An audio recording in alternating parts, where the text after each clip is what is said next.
My name is Lisa Bennett, 34 years old, and my world came crashing down the day my tech startup in Austin, Texas went bankrupt, all in the blink of an eye with one devastating email. Years of relentless grinding, high-stakes pitches, and bold dreams vanished overnight, leaving me buried under mounting debts. In a moment of raw desperation, I devised a risky test. I called my family, pretending I was broke, and begging for money just to survive to uncover who truly cared. My heart pounded as I dialed Dad first. He hung up mid-sentence, too wrapped up in his shiny new life. Mom's icy voice branded me a failure, refusing even a dime. But my sister, a struggling single mom, didn't hesitate. She loaded her young son into their beat-up car and drove 200 miles with her last $600 to rescue me. Their stark reactions, Dad's cold silence, Mom's venom, my sister's selfless sacrifice, ignited a fire in me, revealing a shocking secret inheritance that tested loyalties, exposed greed, and sparked a transformative journey of redemption, cutting ties and rebuilding from the ashes. Have you ever been let down by family in your darkest hour, or discovered true support when it mattered most? Share your story in the comments. I'm reading everyone, and my tale might just inspire your own comeback. Before my company tanked, Austin felt like the center of my universe.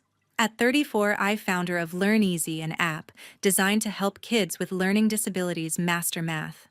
It was my passion sparked years ago by my sister, a teacher who saw every child as a puzzle worth solving. We'd raised $5 million in funding, and I spent my days pitching to investors, tweaking code late into the night, and dreaming of changing lives. My sleek loft in East Austin, with its exposed brick and coffee shop vibe, was my sanctuary, proof I'd made it. 2 years earlier, I'd walked away from a crumbling marriage. No kids, no regrets. The divorce left me raw, but Learn Easy became my focus, my identity. Every ounce of energy went into building something meaningful, even if it meant drifting from my family. My dad left when I was 8 after a messy divorce that split our world. He moved to Phoenix, chasing a new life, leaving me and my sister to navigate the fallout. Mom remarried a retired car dealer in Miami, a man obsessed with appearances. They lived for cocktail parties and shiny new toys, always one step from overspending. My sister, 4 years younger, was different. A single mom in Tulsa, she raised her 5-year-old son on a teacher's salary, scraping by in a small apartment. Her husband died in a car crash 3 years ago, and she never asked for help, even when I knew she needed it. She was my rock, the one who'd held my hand through childhood fights, whispering we'd be okay, when our parents' shouting shook the walls. I'd always been the driven one, the sister who left for college and never looked back. Austin's tech scene pulled me in hackathons, startup meetups, endless hustle. Learn Easy wasn't just an app. It was my way of giving back, of proving I could build something that mattered. My best friend Steven, a financial advisor, was there from the start. He'd crunch numbers, polish my pitch decks, and land us our first big investor.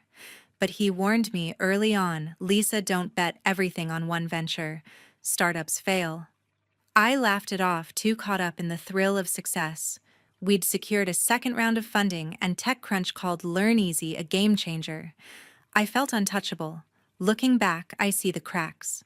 I'd call my sister maybe once a month, our chats brief but warm, her voice steady as she described her son's latest obsession with dinosaurs. I'd send a quick text to Mom, but her replies were sharp, always comparing me to her friends' kids with real careers. Dad was a ghost, maybe a birthday card every few years signed with his new wife's name. Steven was the only one I saw regularly, grabbing beers at Zilker Brewing talking shop. But even he noticed I was stretching thin, pouring my soul into Learn Easy while my family faded into the background. Those childhood memories haunted me sometimes. I'd lie awake remembering the night I hid under my bed, 9 years old, clutching my sister's hand as Dad stormed out for good. She'd promised we didn't need him, that we'd build our own family. She kept that promise, even when I didn't. Her son, my nephew, was a bright spot, his giggles over FaceTime asking me to read him stories about robots. I'd always say I was too busy promising next time. Now, standing on the edge of losing everything, I wondered if I'd pushed them all too far away. My company was my world, but it was about to crumble, and I didn't know who'd be there when it did. It all unraveled with a single email on a quiet Tuesday morning. I sat at my kitchen counter, coffee gone cold, staring at my laptop. The subject line from our lead investor read, "Funding terminated." My stomach dropped. They'd pulled out, citing market volatility, leaving LearnEasy dead in the water. My app, built to help kids like the ones my sister taught, was done. I owed $20,000 in vendor debts with barely enough in the bank to cover rent. My team, 10 developers who'd trusted me, would lose their jobs. I refreshed the email, hoping it was a mistake, but the words stayed cold and final. I'd poured 5 years into this dream, and now it was ash. I couldn't call Steven yet, he'd warned me about risky investors. I couldn't face my sister, not after promising her my app would make a difference. And my parents. They'd probably say I deserved it. Then the doorbell rang. A courier handed me a thick envelope return address from a law firm in San Francisco. Inside was a letter from my Aunt Margaret's estate. She passed away last month, a distant yet cherished figure, my mother's sister, who had always adored me from my earliest days without ever having a family or children of her own. She showered me with birthday cards filled with warmth, though she never once visited. Later in life, she moved to San Francisco to live and work, building her successful chain of boutique hotels there. The letter said she'd left me $5 million from her chain of boutique hotels. I froze, rereading the number. 5 million. A handwritten note from Margaret was tucked inside. Lisa. Your fire reminds me of me. Use this wisely. My throat tightened, pride, grief, and panic hit at once. I hadn't seen her in a long time yet. She'd seen something in me I couldn't see myself. I opened my laptop, hands shaking, and searched sudden wealth. The results were grim. 60% of large inheritances tear families apart. Stories of siblings suing parents demanding handouts, friendships crumbling. My family was already fractured, dad in Phoenix chasing a flashy life with his new wife. Mom in Miami tied to her husband's ego. My sister in Tulsa stretched thin, raising her son alone. I'd drifted from them, consumed by LearnEasy, but I still hoped they cared. The money could fix everything or destroy what little we had left. I thought of my sister, how she'd never ask for a cent even when her fridge was empty. Then I thought of Dad, who'd barely called since I was a kid, and Mom, who'd judged every choice I made. I couldn't tell them about the money. Not yet. The inheritance felt like a bomb, and I needed to know who'd stand by me without it. If I told them now, their reactions would be tainted. Greed could mask love, or worse, fake it. I'd read about inheritance curses where money turned families into strangers. I wasn't ready to lose what little I had left of them. So I made a plan. I'd call Dad, Mom, my sister, and Steven, pretending I was desperate, begging for a few $1,000s to cover my debts. It wasn't about the money, it was about who'd show up when I was at my lowest. My chest tightened at the thought. Would they care enough to help? Or would they turn their backs like they had before? I stared at my phone, the contact list glaring back. Dad's number unchanged since I was a teenager. Mom's saved with a Miami area code. My sister's with a heart emoji next to her name. Steven's from late-night strategy sessions. I didn't know what I'd hear when they picked up, but I needed to know. The inheritance was my secret, a weight I'd carry alone until I saw who they really were. I took a deep breath, my finger hovering over the call button. This was it, the moment I'd find out if I had anyone left. The first person I called was Dad. My hands trembled as I waited, the Arizona area code staring back at me. Paul Bennett. My father answered on the third ring, his voice clipped like he was already distracted. Lisa. What's up? I swallowed hard. My rehearsed plea spilling out. Dad, my company went under. I'm drowning in debt. Can you lend me $5,000? Silence. Then I heard his new wife in the background laughing about a cruise they'd booked to the Bahamas. Lisa, we're stretched thin, he said sharply. You should have planned better. Before I could respond, he muttered, "Gotta go," and the line went dead. I stared at my phone, the beep echoing like a door slamming shut. He hadn't even asked if I was okay. His priority was clear: his new life, his new wife, their shiny plans. I wasn't part of them. I took a shaky breath and called Mom next. Diane Bennett's Miami number felt foreign, like calling a stranger. She picked up, her tone bright until I mentioned my name. "Oh, Lisa," she sighed as if I'd already disappointed her. I repeated my plea, voice cracking. "Mom, I'm in trouble. The company's gone. I need $5,000 to cover debts." Her laugh was sharp, cutting through me. "A failure, just like I warned you," she said. "You thought you were better than everyone chasing that startup nonsense. My friend's daughter just bought a house. Why can't you be like her?" She went on saying she and her husband Ronald Pierce couldn't help because their condo payments were due. "We're not a bank?" She snapped, then hung up. Her words burned, each one a jab at my worth. Their rejections hit harder than the bankruptcy. I sank onto my couch, memories flooding back. I was 8 again, hiding in my closet while Dad packed his bags, yelling he was done with us. Mom would stand in the doorway, blaming him, blaming me, blaming everyone but herself. I'd felt invisible then, and now, decades later, nothing had changed. Dad's life in Phoenix revolved around his new wife's demands: designer bags, lavish trips. He'd barely called in years, and now he couldn't spare a moment to hear me out. Mom's voice, dripping with judgment, echoed her old habit of comparing me to others.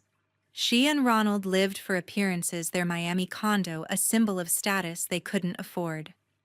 Neither had asked how I was holding up, if I was eating, sleeping, surviving. I curled up, my chest tight with loneliness. I'd built Learn Easy to prove I was more than their failures, more than the kid they left behind.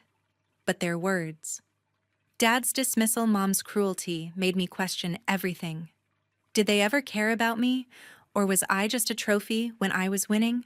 I thought of the $5 million hidden in my bank account, Margaret's gift that could erase my debts in a heartbeat. But it felt hollow now.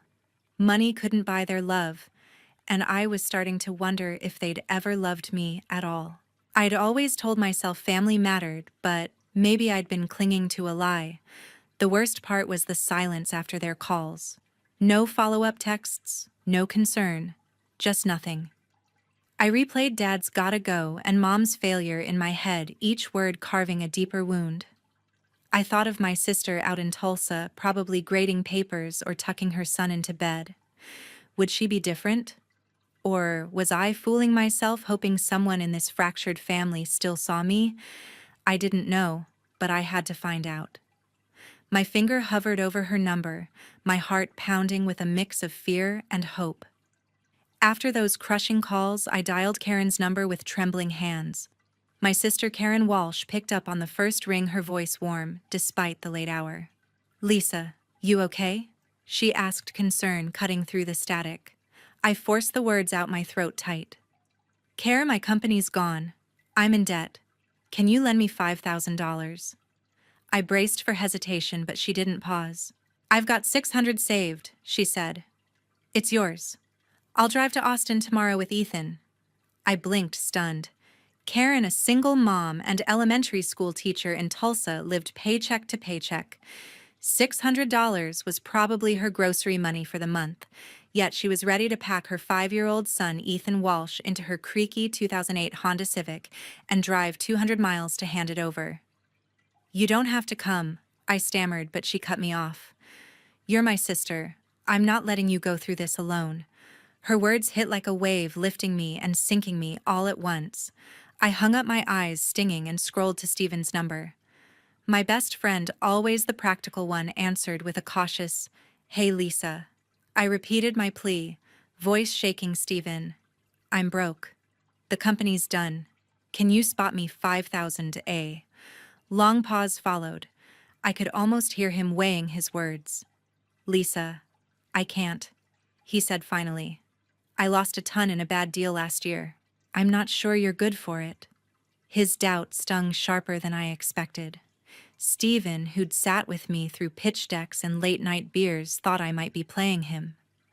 I get it, I mumbled, ending the call before he could say more. His refusal settled like a weight so different from Karen's instant trust. Karen's promise kept replaying in my mind.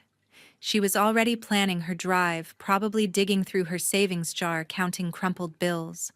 I pictured her packing snacks for Ethan, her little guy who loved dinosaurs, and always asked me to read him bedtime stories. Her old Civic barely made it around Tulsa 200 miles, was a gamble. She was giving everything she had, no questions asked, while Dad, Mom, and now Stephen had turned away. Their rejections made sense. Dad's selfishness, Mom's judgment, Stephen's caution, but Karen's loyalty was something else. It was fierce, selfless, the kind of love I hadn't felt in years. But it came with a cost. I'd lied to her pretending I was desperate when $5 million sat untouched in my account. The guilt gnawed at me, twisting my stomach. I paced my apartment, imagining Karen's face when she arrived. Would she see through my act? I'd planned this test to find out who cared, but now it felt like a betrayal. Karen wasn't just my sister. She was the one who'd bandaged my knees as a kid, who'd stayed up late helping me study when Mom was too busy and Dad was gone. She deserved the truth, but I wasn't ready to tell her. Not yet. I needed to see her to know her sacrifice was real. The thought of her driving through the night, Ethan asleep in the back seat, made my chest ache with gratitude and shame. I'd hurt her with this lie, and I didn't know how I'd make it right. Stephen's refusal lingered too. I understood his hesitation. He'd been burned before, lost thousands on a failed investment, but his doubt made me question our friendship. Was he just protecting himself? Or did he think I'd sunk so low I'd scam him? I pushed the thought aside, focusing on Karen. She'd be here tomorrow, pulling into Austin with her beat-up car and her big heart. I had to be ready to face her, to carry the weight of my deception. My phone buzzed, a text from Karen leaving at dawn. See you soon. I stared at it, torn between love for her and dread for what I'd done. On Saturday morning, I stood outside an Austin diner waiting for Karen and Ethan. My heart pounded as their battered Honda Civic pulled into the lot, tires squeaking. Karen stepped out, her eyes heavy with exhaustion from the 200-mile drive, her hair messy from the wind. Ethan bounced out next, clutching a box of animal crackers, his grin wide as he waved at me. Aunt Lisa, he chirped, oblivious to his mom's tired slump. Karen hugged me tightly, her arms trembling, and handed me a crumpled envelope with $600, her entire savings. It's all I've got, she whispered. We'll figure this out together. Her sacrifice broke something in me. I couldn't keep lying to her. Inside the diner, we sat in a worn booth, Ethan munching crackers and coloring a paper placemat. My hands shook as I looked at Karen, her face etched with worry but full of love. Care, I need to tell you something. I started, my voice barely steady. My company's gone, but I inherited $5 million from our Aunt Margaret. Her eyes widened, confusion flashing across her face. I lied about needing money, I admitted, tears welling. I tested everyone, Dad, Mom, Stephen, to see who'd show up. I'm so sorry I lied to you. Karen's jaw tightened, her hands balling into fists. You played me, she snapped, her voice low but sharp. I drove all night, Lisa, thinking you were desperate. Do you know how that feels? Ethan glanced up, sensing the tension, and my heart sank. I reached for her hand, but she pulled back. I was scared, I said, choking up. I read about money tearing families apart. I needed to know who cared without it. You're the only one who showed up, Care. Her eyes softened, but hurt lingered. You could have just asked, she said quietly. I'd do anything for you, money or not. Silence hung between us, heavy but honest. Finally, she sighed, squeezing my hand. I get why you did it. Just don't lie to me again. Relief flooded me, mixed with guilt. I'd hurt the one person who'd always had my back. I want to make this right, I said, glancing at Ethan, who was doodling a T-Rex. Let me pay for his preschool, and I'll help you get a new place in Tulsa or here if you want. Karen frowned, pride flaring. I don't need charity, Lisa, she said, but her voice wavered. I pressed on, gentle but firm. It's not charity. It's family. She looked at Ethan, then back at me, and nodded slowly. Okay, but only for him, she said, her eyes glistening. I smiled, promising myself I'd never betray her trust again. That afternoon, I called Stephen from my apartment. My voice was steadier now, but my nerves weren't. Stephen, I wasn't broke, I said bluntly. I inherited $5 million and tested you. I'm sorry. He was quiet for a moment, then let out a low whistle. Damn, Lisa, that's a lot, he said. I shouldn't have doubted you. I was just burned before. His apology felt genuine, and I exhaled, relieved.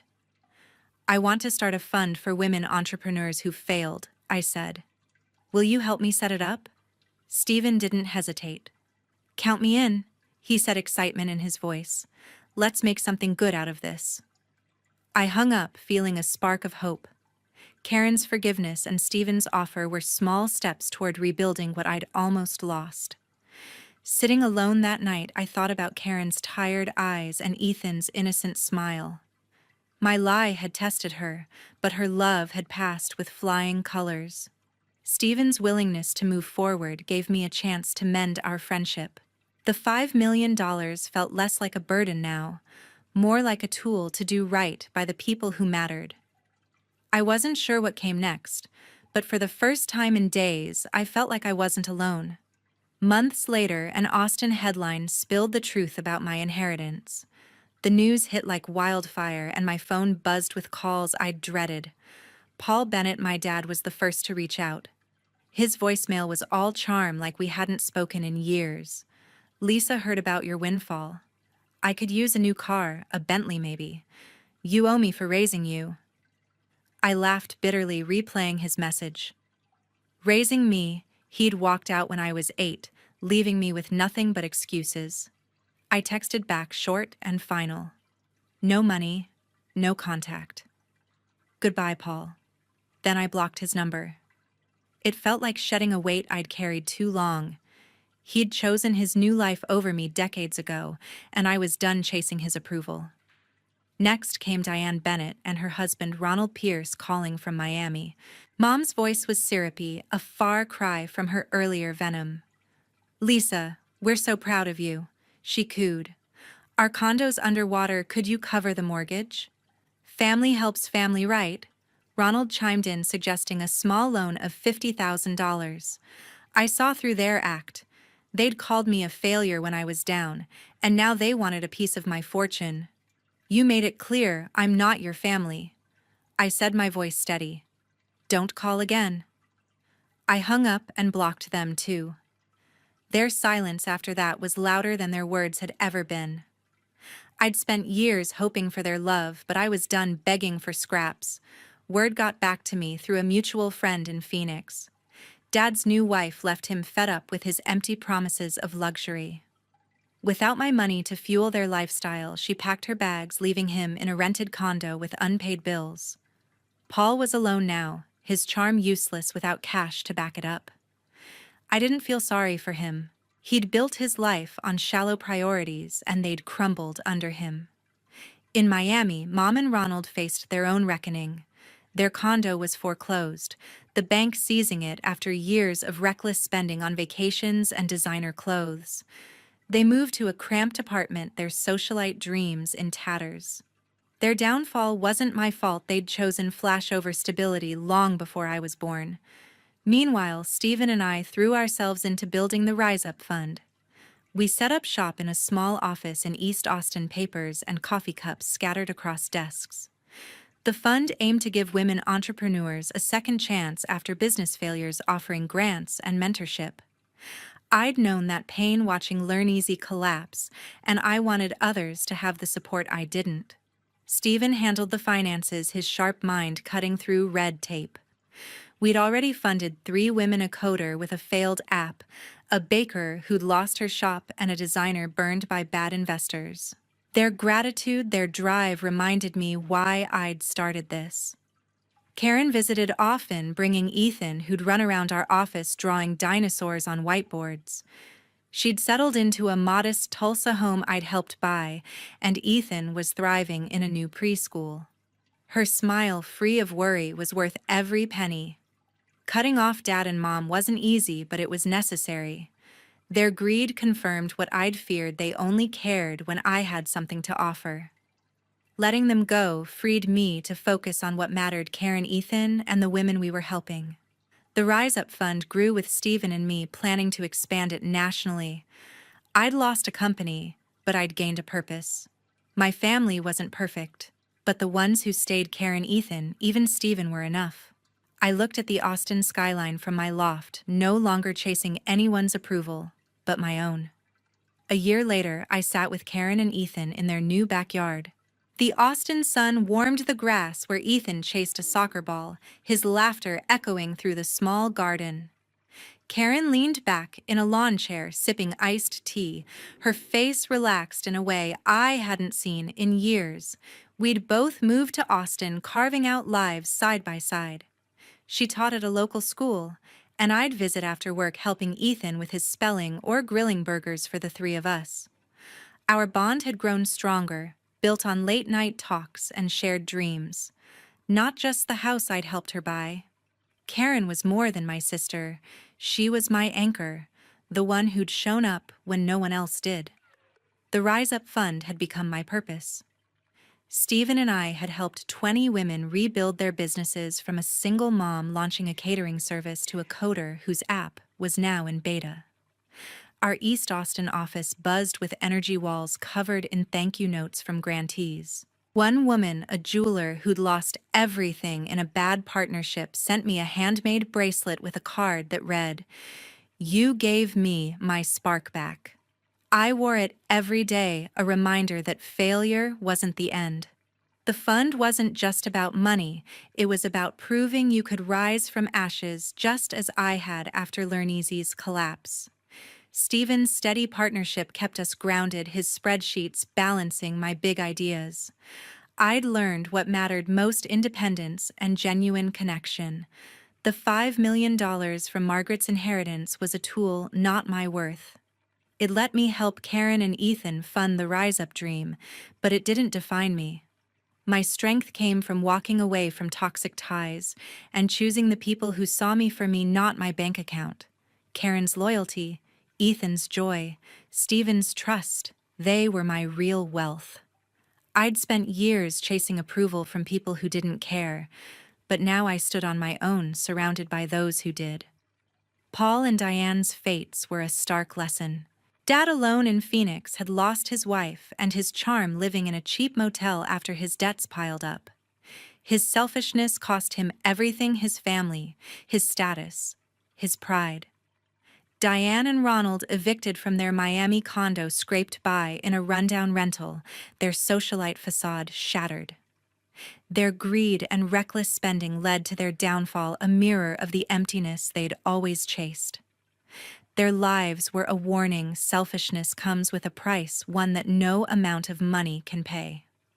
My journey taught me hard truths, and I hope it resonates with you. Failure doesn't define you, your resilience does.